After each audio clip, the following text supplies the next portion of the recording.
একদিন রাতে কাজ সেরে দুজনে খুব ক্লান্ত হয়ে ঘুমিয়ে পড়েছিল। তখনই হঠাৎ দরজায় ধাক্কার আওয়াজ। রাজুদা ঘুম থেকে উঠে বলল, বউ, তোকে কেউ ডাকছে মনে হচ্ছে, দরজাটা খুলে দেখ না। বউ উঠে গেল। দরজা খুলতেই বাইরে দাঁড়ানো ছায়ামূর্তিটা তার শরীরে প্রবেশ করলো। রাজু তার চোখ মেলে বলল, কে এলো রে? তোর চেনা কেউ? কিন্তু বউ চুপ, শুধু দরজা বন্ধ করে ঘরের মেঝেতে দাঁড়িয়ে থাকলো, মুখটা নিস্তেজ, চোখ দুটো অদ্ভুতভাবে স্থির।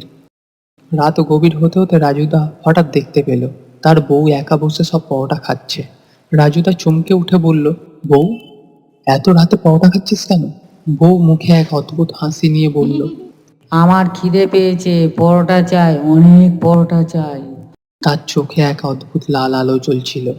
রাজুদা বলল, তুই কি সব পরোটা খেয়ে ফেলবি নাকি? বউ গম্ভীর গলায় বলল, আমার খিদে মেটেনি। তারপর বিছানায় গিয়ে চুপচাপ ঘুমিয়ে পড়ল। পরের দিন সকালে রাজুদা দোকান খুলে দেখে কোনো পরোটা নেই।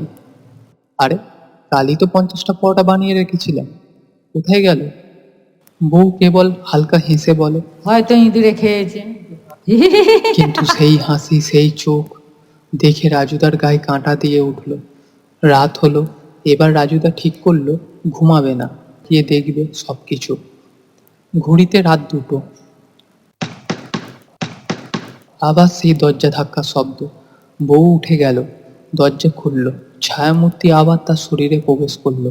এবার রাজুদা স্পষ্টভাবে দেখতে পেল বউয়ের মুখ ধীরে ধীরে বদলে যাচ্ছে। মুখটা লম্বা, চোখ দুটো লাল আগুনের মতো জ্বলছে। রাজুদা ফিস ফিস করে বলল, এটা তো আমার বউ না, এটা অন্য কিছু, কিছু একটা। পরের দিন সকালে সে ছুটে গেল এক পুরানো তান্ত্রিকের কাছে।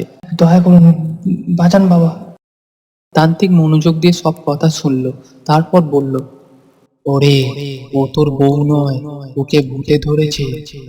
রাজুদা কাঁপা কাঁপা গলায় বলল, তাহলে আমি কি করবো বাবা?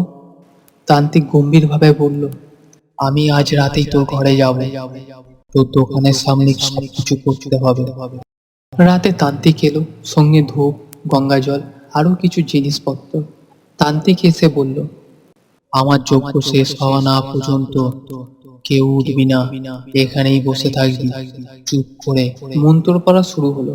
ওং হিং কিং বুম ফট, পরাভূত ছেড়ে দে চটপট। ওং হিং কিং বুম ফট।